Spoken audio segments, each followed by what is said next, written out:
Let's wrap up this lesson with just a couple more thoughts, and then I'll leave you on your own to do a little bit of practice. This is a theorem that I'm calling the limit uniqueness theorem. Basically, the idea that if there's a limit, there can be only one. And so this statement says, and it basically summarizes what we just talked about in the last example, the limit as x approaches a of f of x exists. We'll say that it exists and its value is L.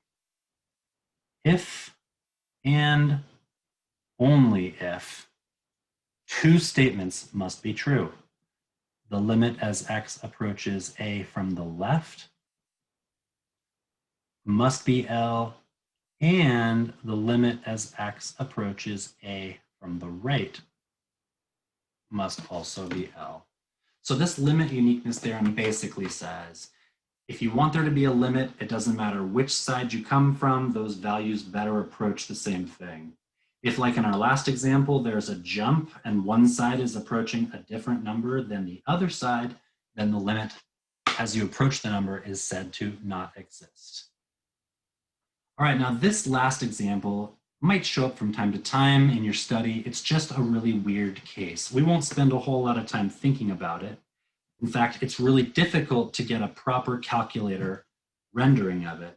This is a function who could be described as something like, the sine of, let's say pi over x is how it's defined right here. And the question is, what about the limit as x approaches 0? Does it exist? And if so, what is its value?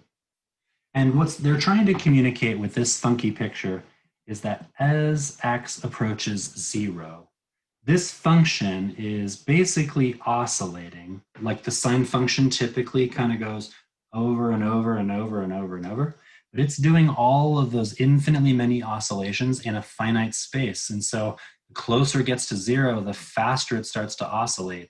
And honestly, it's hard to conceptualize, but it's going to do this infinitely many times from here to there. And as that happens, the function oscillates.